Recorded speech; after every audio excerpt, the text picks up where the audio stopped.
What's going on, guys? So this video, yes, the title says, can you build a van for under $10,000? It is a simple answer. The answer is actually yes. Okay, so why isn't the video like 30 seconds like in the intro if the answer is just yes? Well, I'm gonna talk about really how you can do it for $10,000. But more importantly, I am here to say that I think you should be spending more than that if you wanted to do a proper van build. But I'm going to give the differences of a smaller, more not so complicated, lower budget van build that you can do, and that's nothing wrong with that. You're probably gonna be stretching your budget regardless, but we're gonna get into all of that in this video. Here we go. All right, guys, if you guys are new to my page, consider subscribing and also hit the like button on the video if you like this video and all of my other videos, and also ring that little bell. Actually, you're not ringing any bell, you're just clicking on it. Like, I don't know why they say ring the bell. Anyways, whatever. Before we get into the rest of the video, thank you to my friends over at Skillshare. What? They actually sponsored this video. So just a quick word about Skillshare right now. Back at it again with Skillshare.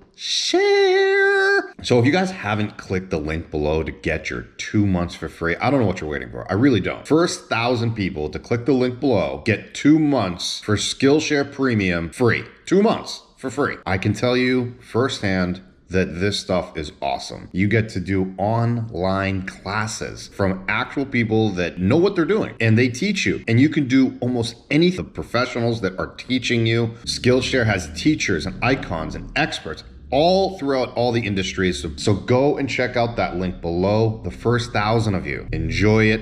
I know I have. I'm gonna keep on repeating myself. I'm gonna sound like a broken record. If you haven't tried Skillshare, you're really gonna try it. Click that link below. If you guys are new to my page, I actually have built two vans. The first van was a complete DIY with my father. We did it in a driveway. I did spend between like 10 and 12,000. He chipped in a little bit, but if he's watching this, sorry Dad, you definitely did chip in.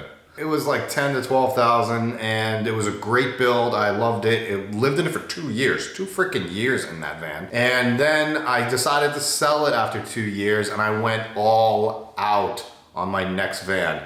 I spent money on the van up front, and I spent money on pretty much all the components inside. And then I lived out of that van for about a year, probably a little less. I decided to sell that, and I'm actually downsizing yet again. Although I'm sitting in my new apartment, you guys will see a new rig coming up. I'm very excited to reveal that. I'll explain all of that in a future video, but this video is really, is it possible to build a $10,000 van? Yeah, of course it is. By the way, the second van, the components and the parts and all that stuff was about 45 to 50,000, but then again, I had a heated floor system, hot water, top of the line solar components, and an air conditioning unit. Also with the second van, I consider it a DIY assist build. I did a lot of the DIY building again with my dad, thanks to him. And we did it again in a driveway, actually at his house. But there were some parts that I really did not want to do myself, and there's some parts that I could not do myself. The heated floor system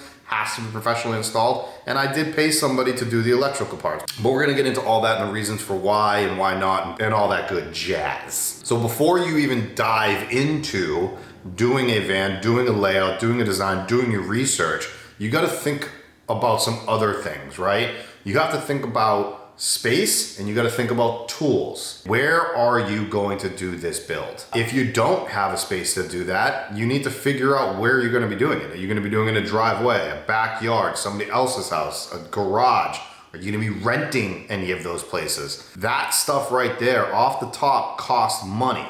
Are you going to be living at somebody's house while doing it? Are you going to be crashing on somebody's couch while doing it? All these things come into play because that's going to technically go into your budget. So think about that. I was very fortunate enough that I was crashing at my mom's house and building at my dad's house. Now I was very lucky because I gave apartment notice and all that stuff. I did a driveway build because my dad's driveway was big enough. When it comes to tools, how you're going to be building this, if you are going to be doing it as a DIY, then you need to consider all the tools you're going to be buying.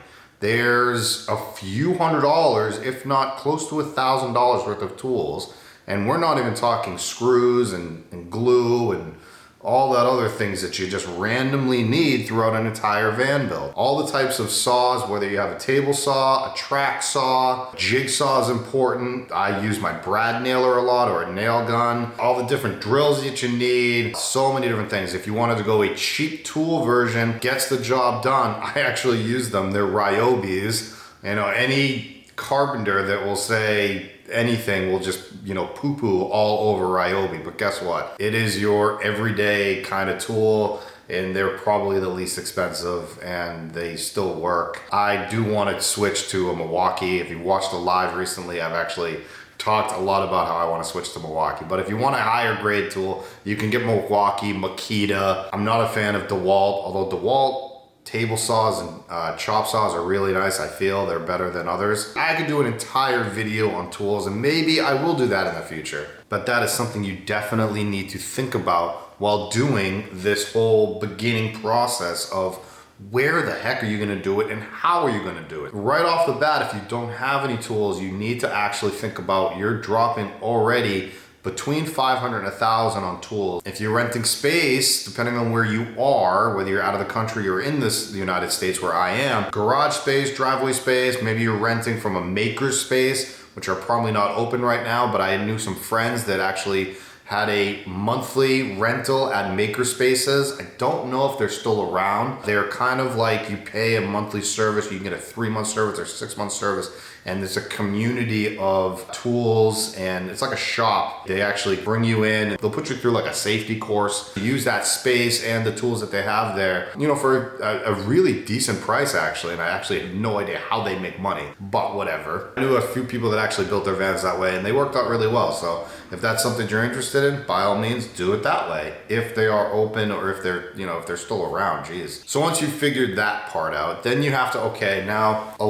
this is where it's gonna get weird for me, because I know I can go off on tangents, and I'm going to through the entire video revert back to what my main topic is here. Right off the top, you need to actually ask yourself, how are you gonna be doing certain things? Do you not wanna use propane at all? So if you are the person that is scared of propane and you don't wanna use any propane whatsoever, then you have to use everything electric. Well, that means that's gonna cost more moolah, because you're going to need more battery power. If you're going to be using everything electric, whether that's heating and you're cooking, possibly hot water if you want hot water, and anything of that nature, you're looking at a larger battery bank. Not only a larger battery bank, but you're also looking at lithium over gel or AGM. If you want a simple $10,000 build, then you're probably gonna wanna use some sort of portable propane system for heating, like a Mr. Buddy. Those are very, very inexpensive. However, just make sure you vent, because I don't want anybody dying from carbon monoxide poisoning. So please,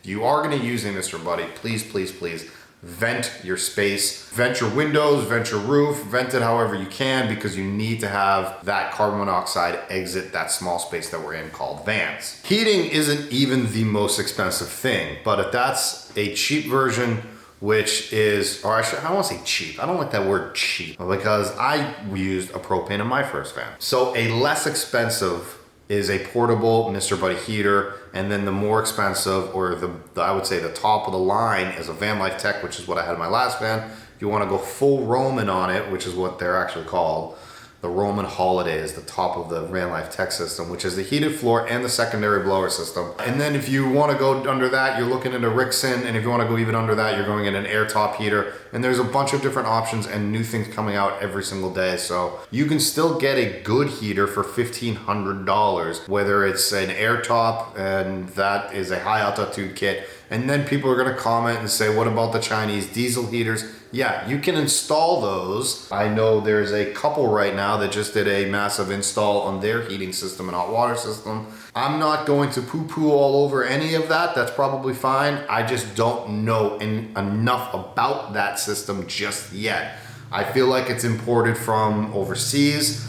I don't know how long it's gonna last. I don't know the warranty on it. Do I trust it? It's worth a try if you want to stay under budget. But if you're looking for warranties, and if you're looking for like a guaranteed work, then you may want to question that. Told you I was gonna go off on tangents. So my point is, if you wanna stay cheap, you wanna go with like that portable Mr. Buddies. That's the bottom tier. Again, you're gonna stay under that 10,000 budget after I said all said and done. If you're gonna go high end, like I said, you're gonna be around the 50,000 range mark. By the way, none of this is including labor. You have to understand, if you are going to pay anybody to do work, it's going to cost probably the same amount as materials. That's just nature of the game, guys. I hate to break it to you. That's why these van bills are costing as much as they're costing. All right, little side note, by the way, go to jarrodtocci.com. I'm not only gonna be revamping my merch, I'm getting new hats. This is actually an old one.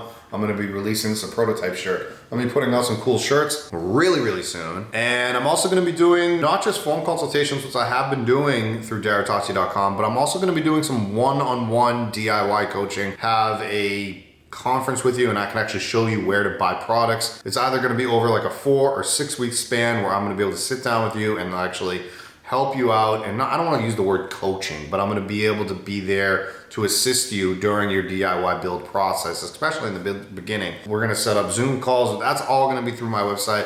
I'll be launching that at the end of the month, August, and then at the beginning of September. So really stay tuned for that. If you're interested in that, please email me at info@jarrodtocci.com. Boom. You know, I touched on heating just for a nanosecond, right? That's not even the most expensive thing in this whole situation. I would say the most expensive thing that you're gonna be spending, probably 30% of your budget, is probably your electrical system. Your electrical system is very important. I wouldn't skim on it. However, if you are on a budget, a lot of people have been putting together their own power boxes and they use AGM batteries or gel batteries.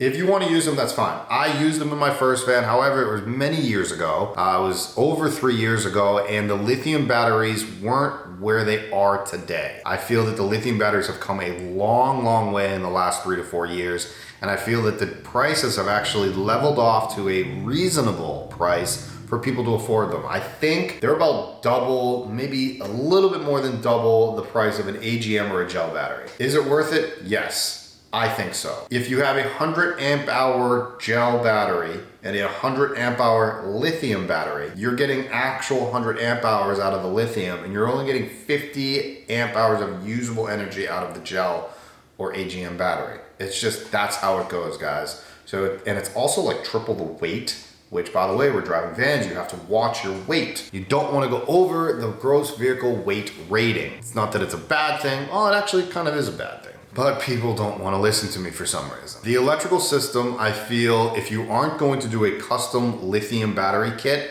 and again, I've done videos about this with guys from Light Harvest Solar, with Mark from Nomadic Customs. We've talked about how important we feel lithium is. Even if you want to use propane for cooking and your heating, okay, let's say, okay, you're going to use cooking. Still use 200 amp hours of lithium. If you're going to be using cooking and your heating for electrical, maybe bump that up to 300 or 400 amp hours. That is more than enough and you should be totally fine. That is my whole take on it. That was a quick rendition take on what I think about that. But if you're looking at a very low end with gel batteries or AGM batteries, I don't like them, but your 100-watt solar panels from Renergy, let's say, or wherever, we could go on and on about electric, but I just don't have the time in this video to go into the logistics of why electrical, whatever. You can use a 100-watt solar panel, or I guess 3 of them, or whatever you want to do. Or you could just go to Light Harvest Solar and just pick up one of their 300-watt commercial grade panels for a few $100. Either way, you're still looking at low end. If you, like I said, if you use those batteries, please don't use them. If you're using those batteries, you're looking at low end for all of your solar components between 2,000 to 4,000 low end. High end, if you start using lithium, you're looking between 5,000 to 10,000, depending on inverter. I really only think you need a 2,000 watt inverter for most of your day-to-day functions. On a standard van build, you don't really need more than a 2,000 watt inverter. I even know people that have gotten away with no inverter at all and you run everything off of 12 volt power. If you are on a severe budget but you still want lithium, I would highly recommend looking into a portable power station. I've actually talked a lot about these on my channel before, where I've actually done reviews on them, but these portable power stations now are getting big and getting useful, getting very close to full-time van lifing. That's like how big these systems are getting. I'm not talking about a Jackery, and I'm not talking, like, those are good. Jackeries are good, and the other companies are good too.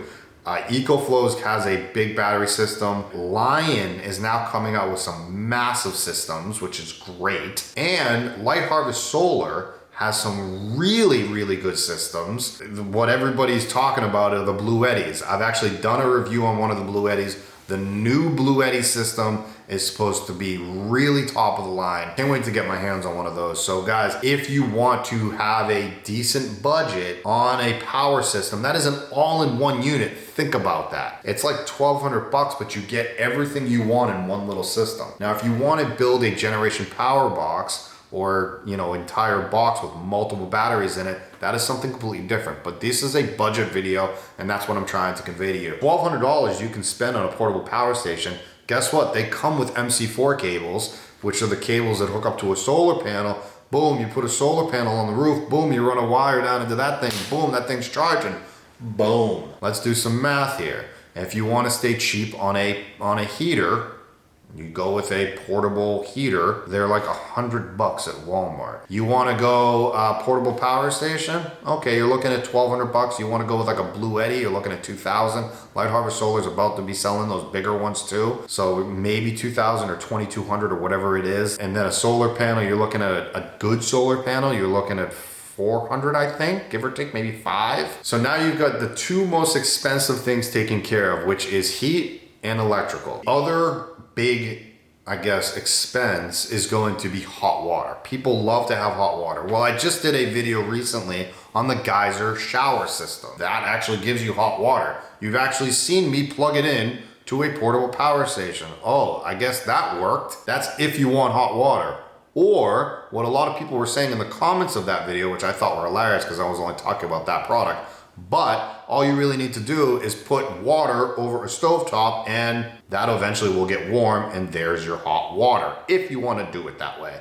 So how would you run that if you need to boil water or whatever? Then you can also hook that up to propane. Again, it really depends on what your wants and needs are. If you are totally against propane, then you've got to consider that. But if you're okay with having propane, you probably are if you're doing an inexpensive build. Now you've got the hot water taken care of, and they even sell those like Camp Lux showers, which actually can hook into a propane and it actually gives you a hot water. Again, you need to vent that. That's all I'm going to suggest. Make sure you're venting all propane, please. If you want to go electric hot water heater like the Bosch, tank or whatever it is, that draws a lot of power. So you just gotta be careful with that. Again, you're gonna have to up your battery bank, and that's going to extend your budget. So now we've got the hot water taken care of, and the heater, and the electrical. For me, I would do that portable power station, $1,200 to $2,000, depending on which one you want to go with. Cooking and heat done through propane, relatively inexpensive. What you should technically do is mount a propane underneath, but again, we're probably on expensive budgets, just be very careful. And then the rest is literally construction, building materials. How many trips is it going to take you to go to Home Depot? To answer that simply is a lot. You're almost better off just parking at Home Depot and building your van in the parking lot at this point. There's gonna be tons of videos of people that have built vans or whatever.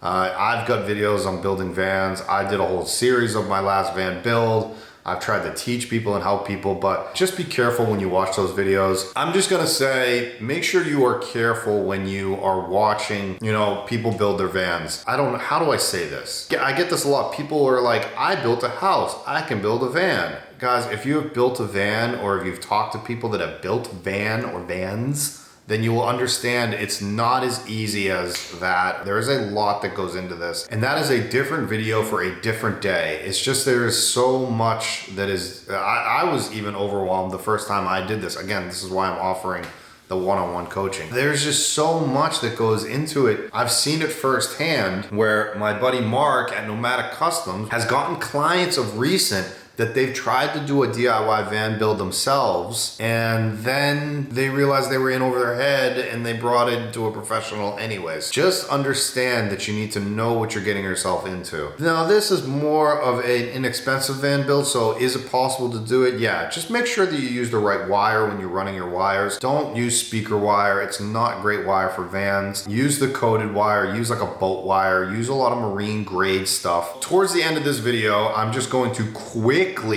break down really the steps, start to finish, because I've already really touched on some really most expensive things. If you wanted me to say, give you an estimate of what building materials cost and things like that, like, you know, we're talking max air fan and we're talking windows and we're talking just hardware and stuff like that, you're looking at about $5,000. Wood and just things like that. Wood between 5,000 to 7,000, give or take. You're looking at $1,200 for a decent portable power station. Propane is a few $100. Refrigerator can run anywhere between 600 to 1,000. I'm right around that 10,000 mark already. And we're not even into the installation, which I'm gonna go into right now, which, let's say you bought a brand new van, because I've only built in brand new vans.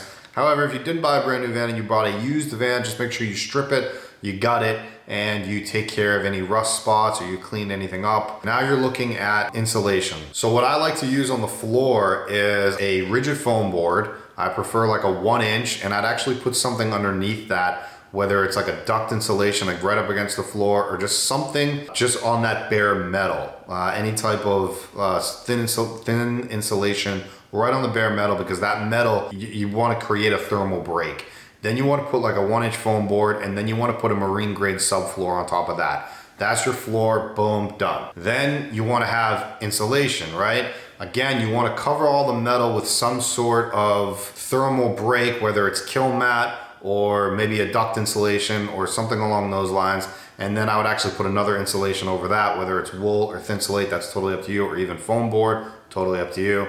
I personally like to use wool. And then after that, I would put furring strips up. Again, I prefer furring strips. Some people don't like furring strips, but I use a 1/2 inch, usually a piece of plywood where I cut into strips about yay big, 3 inches. And I make furring strips in a couple different reasons. Number one, thermal break. Number two, it's easier to attach a finished wall to, and it gives you a flat plane on both sides of your van, and you can do another furring strip in your ceiling. Am I going too fast? Sorry. So after you do insulation, furring strips, your floor's already done. You want to run all the rough wiring. You have to make sure you have your wiring diagram done. What I mean by a wiring diagram is what wires are going where in regards to outlets or ports or refrigerator or anything of that nature that needs power, and how all of your parts are going to be wired. Now, if you have a portable power station, you can't really wire up a fan. A refrigerator is a little difficult, but you can plug it into a portable power station. Yeah, you can do it that way if you're gonna do a refrigerator. Again, you guys wanna do an expensive build, you're gonna have to make sacrifices. The fan is gonna be very tough. My buddy Christian actually hardwired his fan into a Goal Zero battery. I don't know how to do that. I think he actually had to solder it in there. By the way, max air fans are like stupid expensive right now. Wow. I guess I didn't even talk about that. Before you even start on the inside of the van, you kind of want to start on the outside. So you want to mount a solar panel, you want to cut any holes that you need to cut, whether they're windows or fans. You want to do that pretty much first. And then you move into the floor and insulation and furring strips. I think in my last van, I think we did the floor, well, I know we did the floor first because it was a heated floor system. So you can do the floor and then you can do the hole cutting. You just want to make sure that if you put windows in, you want to make sure that you cut the holes. And then after the rough wiring comes the really fun stuff. It's called cabinetry. Yeah, cabinetry is just a lot of trips to the lumber yard or Home Depot. Again, I would prefer using a nice quality piece of wood. If you're on a budget, I understand. You're looking at $45 a sheet for a decent sheet of plywood, and then you're gonna have to make cabinetry. There are ways to make cabinetry. You can watch a bunch of different videos on YouTube on how to do that. A lot of people like using Craig jig and glue. Some people like using cleats. Many different ways to make cabinetry. Drawers are pretty, I can't say that word because of my accent, but drawers are typically look easy, but they're really not the easiest. But at the end of the day, when you do it and you are done with it, you feel really good about yourself after building cabinetry, which is really cool. I mean, again, this is a simple build, so you're probably not gonna go crazy. I would use shiplap on the walls. I would use a simple flooring system. I'd still use vinyl, but I probably still use the planks because I really like those, the lock in place planks.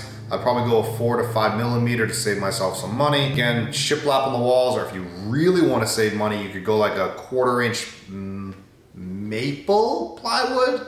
Has a good finish to it, or you can use a 1/4 inch whatever, you know, just paint it. If you really want, this is like super inexpensive now that I'm thinking about it. Yee. But hey, you want an inexpensive build, this is what you're gonna get. You know, and then after that, it's just really all the finishes. But all that stuff adds up. And then the last thing that really is a pain is the plumbing system. But if you are going to be using an inexpensive build, I would suggest using a very simple 2 5-gallon jugs, jerry cans, or you know, they sell them wherever, at REI even, or you can buy them off Amazon, or 5 to 7 gallon jugs with a simple pump that goes up into the sink, and bada bing, bada boom, you've got running water. Drain would actually just drain right into the other jug. So you have 2 of them, boom, boom, boom, there's your water system. Do you want hot water? Again, we already talked about how you can do that. So think about all that, guys. Do you really need a shower? No, you don't. These are all these things that I'm saying is just talking about how it is possible to do an inexpensive van build. Do I suggest it? No. What I suggest is actually spending $10,000 extra and having a really nice van. You can spend $20,000 to $25,000, have a really good power system, have a really good heater and an air top heater, possibly have a Bosch hot water heater if you wanted it, have an induction, the air top's your heater, boom. You can do all that for probably right around $20,000, give or take. What I just said very quickly was a $20,000 build compared to a $10,000 build, and you can get it done for that. It's really, really that easy. I know I made it sound easy, but you really kind of just have to dissect everything down.